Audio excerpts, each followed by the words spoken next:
Hello dear friends, welcome back. We are recording about the muscles of the upper limb. We have already recorded about the muscles of the pectoral region, the muscles of the back, the muscles of shoulder region, the muscles of arm, in which the interior and posterior compartment muscles, right?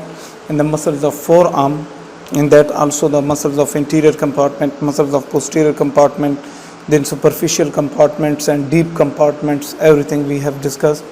Then we also recorded about some muscles of your hand region, right? And hand region, I had told you hand is divided into thenar region, hypothenar region, and superior palm, middle palm, and inferior palm, and then the muscles which are related to the movements of your fingers, right? So we will discuss all of them also. We have reached up to the muscles of your hand. Now let us go down and see what we have discussed in the previous lecture. Okay, look carefully. This was about our previous lecture, right? Muscles of hand region. This was the divisions of the hand region. Muscles of thenar region. The first muscle was abductor pollicis brevis, adductor pollicis, flexor pollicis brevis, and opponens pollicis muscle, right? These were discussed in the previous lecture. Now let us discuss about the muscles of hypothenar region, this region, right? Thenar region, and this is hypothenar region. Mostly, my friends, the muscles of thenar region are related to the movements of your pollicis or thumb, right? So flexor, abductor, opponens pollicis, adductor, right? All these were the muscles which were related to the movements of your thumb or pollicis. Now the muscles in the hypothenar region, right, all are related to the movements of your digiti minimi or little finger, right? So let us see.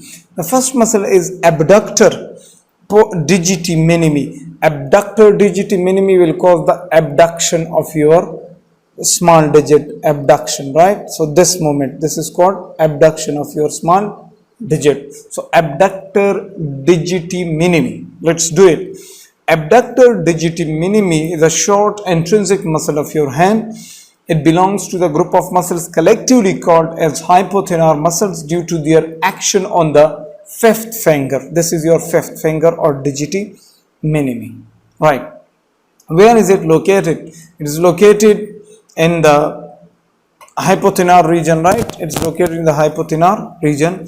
Where does it get its origin? Let's see it. This is abductor digiti minimi muscle, this one. This is abductor digiti minimi. If you follow the cursor of the mouse, abductor digiti minimi, and where does it arise? It gets its origin from pisiform bone. So here in your carpals, you have one small bone, pisiform bone. So it gets its origin from there, and it inserts into the upper ulnar side of the base of proximal phalanx of digit 5.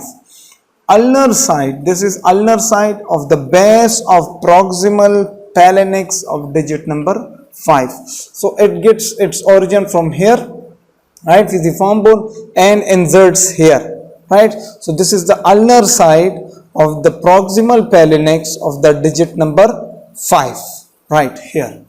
And then what are its action at the metacarpophalangeal joint number 5? It causes the finger abduction and flexion, and interphalangeal joint, it causes the finger extension. This is the finger extension, right? This is extension, right?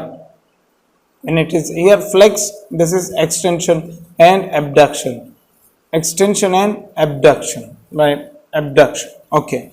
What is its blood supply? It is supplied by the palmar branches of the ulnar artery, palmar digital artery, and superficial palmar artery. So all these arteries are there to supply blood to all these muscles, and it is innervated by the deep branch of the ulnar nerve, which comes from C8 and T1. T1 means thoracic vertebra number 1. Right, this was about the abductor digiti minimi. Abductor means it will cause the abduction of your digiti minimi. So as you know, I told you this is the hypothenar region. So all these muscles are related to the movements of your this finger digiti minimi, right?